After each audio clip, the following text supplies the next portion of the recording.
សៀមក្តៅក្រហាយក្រៅឃើញតារាចម្រៀងប៉ុមវៀតណាមបញ្ចូលវប្បធម៌ខ្មែរទៅក្នុងចម្រៀងអ្នកលេងបណ្ដាញសង្គមសៀមមានការកើតទុកនឹងក្តៅក្រហាយជាខ្លាំងបន្ទាប់ពីតារាចម្រៀងប៉ុមវៀតណាមហ្វឺនមីជី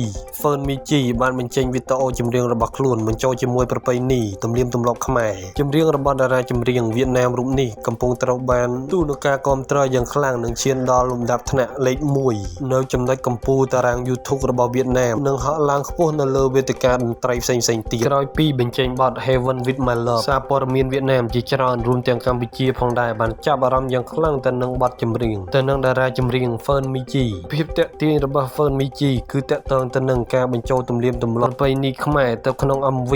តាំងពីដើមរហូតដល់ចប់នៅក្នុងសារព័ត៌មានវៀតណាមបានអធិប្បាយថាគឺជាវប្បធម៌ខ្មែរភាគខាងត្បូងដែលទស្សនិកជនដឹងថាជាខ្មែរកម្ពុជាក្រោមទៅទាំងនឹងភាពល្បីល្បាញអ្នកលេងបណ្ដាញសង្គមសៀមជាច្រើនក៏ទុកមិនសុខចិត្តជាខ្លាំងដោយសារពួកគេនៅតែបញ្ចេញមតិយោបល់ទាំងទៅទាំងទិសដោយអះអាងដោយមិនខ្មាស់មាត់ថាជាឈុតថៃអ្នកលេងបណ្ដាញសង្គមសៀមមិនព្រមទទួលស្គាល់ការពិតគិតតែពីបញ្ចេញមតិថាជាឈុតថៃទាំងដែលតារាចម្រៀងហ្វឺនមីជីបានច្រៀងជាភាសាខ្មែរនិងបញ្ជាក់ពីការផលិតនេះជាវប្បធម៌របស់ខ្មែរមិនត្រឹមតែប៉ុណ្ណោះអ្នកលេងបណ្ដាញសង្គមវៀតណាមក៏បានបញ្ចេញមតិដែរថាសៀមកំពុងខឹងយ៉ាងខ្លាំងក្លាមកកាន់តារាចម្រៀងហ្វឺនមីជីដែលចេញបទបង្ហាញពីសម្លៀកបំពាក់ខ្មែរដូចនេះជាមួយគ្នានេះដែរនៅប្រទេសវៀតណាមកំពុងពេញនិយមយ៉ាងខ្លាំងចំពោះពាក្យបងស្រឡាញ់អូនទេដែលហ្វឺនមីជីបានច្រៀងនៅក្នុងបទចម្រៀងខណៈអ្នកមួយចំនួនបានតបតែងខ្លួនដូចទៅនឹង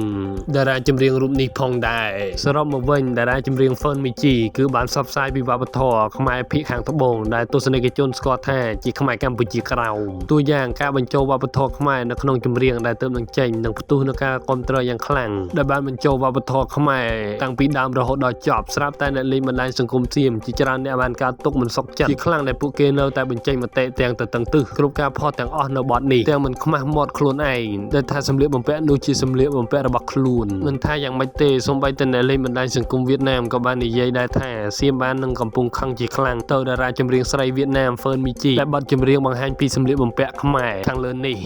បទ Heaven with My Love ទើបនឹងចេញក៏បានផ្ទុះនឹងការគាំទ្រយ៉ាងខ្លាំងជាមួយការរួមបញ្ចូលនៅវប្បធម៌ខ្មែរនៅក្នុងវីដេអូជាពិសេសនោះបានជាប់លំដាប់ថ្នាក់លេខ1នៅលើកំពូលតារាង YouTube របស់វៀតណាមចំណុចផ្ទុះការចាប់អារម្មណ៍ខ្លាំងត្រង់កន្លែងហ្វឺនមីជីបានច្រៀងថាបងស្រឡាញ់អូនទេ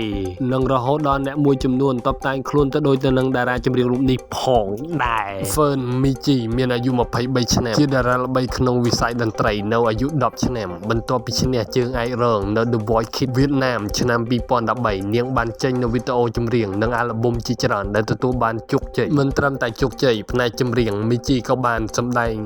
ងក្នុងខ្សែភាពយន្តមួយចំនួនផងដែរបន្ទាប់ពីនាងអាយុ23ឆ្នាំក្នុងវិស័យតន្ត្រីមីជីបានផ្លាស់ប្ដូរខ្លួនឯងជាមួយនឹងប្រភេទផ្សេងៗដែលរួមបញ្ចូលជាមួយរបាំផងដែរ